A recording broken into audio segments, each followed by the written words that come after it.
I think that self-love is a really important part of being a healthy, happy human being. But this was true in my case, and I know that this is true for others, where trying to just love yourself doesn't work. And that's what I wanted to cover in this video today. One of the reasons I don't think telling someone to just love themselves works is because oftentimes we have built up a list of reasons why we don't. And I do think that distinguishing between self-love and conditional self-acceptance is really important. So the way that I see conditional self-acceptance, and I think that I had this for many years, was I am okay with myself. I will carry myself with a certain amount of confidence. I will meet people's eyes. I have a level of respect for myself, but it is conditional on all of these things that I must do or keep up or be seen as in order to keep this level of self-acceptance. And if I do not meet those requirements, then I take it away. Whereas now that I've done a lot of inner work, I really do feel like I have self-love, and the self-esteem and self-respect that I have for myself is still often based on external things or character traits about me that I value and that other people value. But there is also a level of just feeling okay to care about myself and love myself and find myself worthy of the things that I want just because. And if I misstep or make a mistake or accidentally hurt somebody or don't control my emotions, which are all things that I really value and I want to do right. But if I, for whatever reason, mess up, the self-love that I have for myself doesn't just disappear. But I don't think you can get to self-love if that's something that you're lacking by just telling yourself that that's what you should do. I do think that affirmations are helpful, and repeat exposure to statements, like I said in my video about affirmations. I do think that is important. What is the messaging that you are flooding your mind with? But if you don't love yourself and you have conditional self-acceptance, or in many cases you do not accept yourself, you do not feel you are worthy of love because of all of these things, then I think that starting with just trying to shift the way you feel about yourself without making any other shifts in your life is the wrong way to go about it. And this is why I have talked about taking action and setting goals a lot in the YouTube shorts that I make, because the best way that I have found to change the way you feel about yourself is to change who you are, because you've already set up opinions around the person that you think you are. And so sometimes you need to shift that. And there are a few things that I think are important to start with, and this is what I would recommend if just love yourself, just accept yourself isn't working for you, then give this a shot. So one of the most important things that I believe you need to do in order to eventually develop self-love is to first become self-aware. And this is more like meta thinking, right? Thinking about the way you think, thinking about your thoughts, because things that go unnoticed, the rules that you have set for yourself or the limiting beliefs that you have around the world, if you are not aware that you are thinking these things, then escaping them is nearly impossible. And the problem with limiting beliefs is that the really deeply ingrained ones feel so true and like a law of the world and a law of existence that you have a hard time identifying that they are even limiting beliefs in the first place.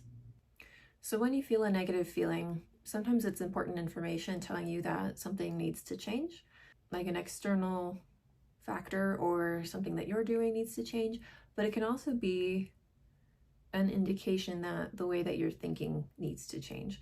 And if you have the thought of, I wish things were different than this, I wish this wasn't true, but it is, then I want you to examine that thought that you're having and ask yourself if it is a law like gravity, in that 100% of all people are affected by this thing. Ignore statistics, because it doesn't matter when we're looking at an N of one, the individual, right? It doesn't matter if the average population reacts positively to a medication if you, when you have to take that medication, react negatively to it. Then that's not good medication for you, regardless of what the statistic is. And when we are in a negative mindset, when our mind is used to negative thinking, we see ourselves as the unlucky ones. Well, that's true for other people, but I have this thing and that's why I can't. And that's a limiting belief. Anytime that you are looking at a statistic and you find yourself on the crappy end of it, don't treat it as fact. Just look at it as, maybe this isn't true, this is just a way that I'm thinking right now. That's self-awareness, becoming aware of how you feel, what do you think about what you're thinking, and trying to pay attention to when something is could be a limiting belief, or if it's an absolute law like gravity.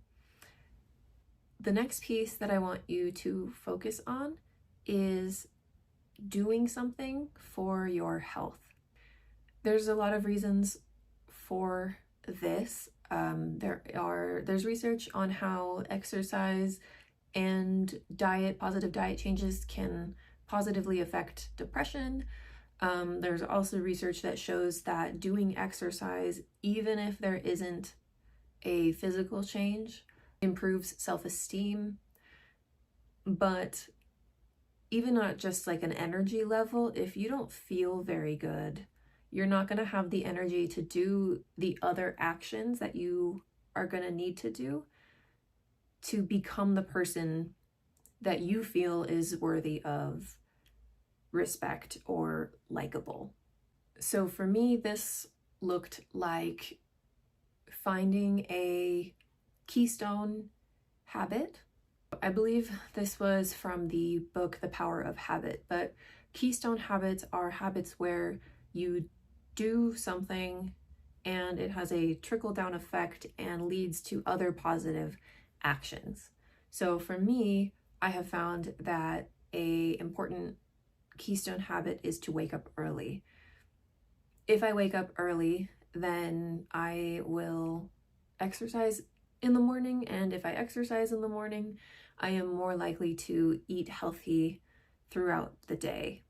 So that's just one idea, but you know what is a healthy habit that you can incorporate, whether it's drinking more water or going on a walk or trying out a guided meditation on YouTube. There's a lot of things that you can do to improve your health, but I have really found that focusing on my health was a very important piece of getting started in all of this. Now, if taking action, whether it's the healthy habit like I just talked about, or taking another action towards being the person that you want to be, doing something that a person that you like or respect would do. If taking action is hard for you because you are not motivated to do it for yourself, then do it for someone else. But don't do it in the negative.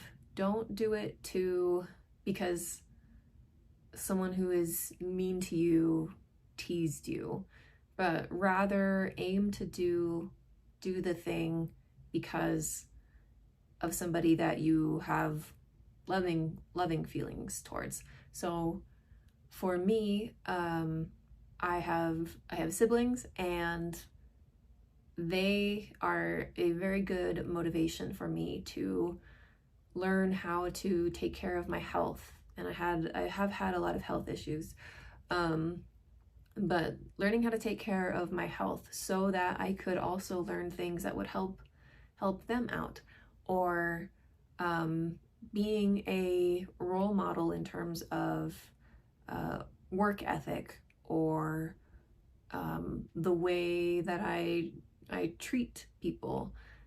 When I was not motivated to take care of myself for me, or to meet my goals and dreams for me, I found it really helpful to do them for somebody else, somebody that I love. And this could be, like I said, siblings, it could be your parents, it could be friends, it could be a child, it could be your future children or your future partner. But don't let yourself get stuck because you don't have warm feelings for yourself yet. I think that those are the main ways to get started in all of this. I am, like I said, still a big believer in affirmations and inner work and working on your mindset. But if you don't like yourself and don't love yourself, then I think you need to start by taking actions and doing something that would turn you into someone that you could learn to love. That's what I had to do. And in other videos that I've had, and in future upcoming videos, I'll talk about different ways to become the person that you want to be. But I really do think that these are the key pillars to start with: self-awareness and becoming aware of your thoughts, and just being able to articulate what you think about those thoughts. That's the first one. Then doing some sort of action that prioritizes or improves your health.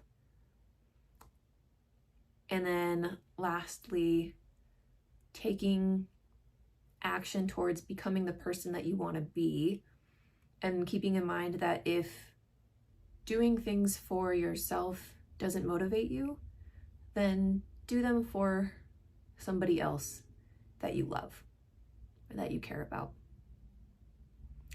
That's all I got for today. I hope this was helpful, and I'll see you next time.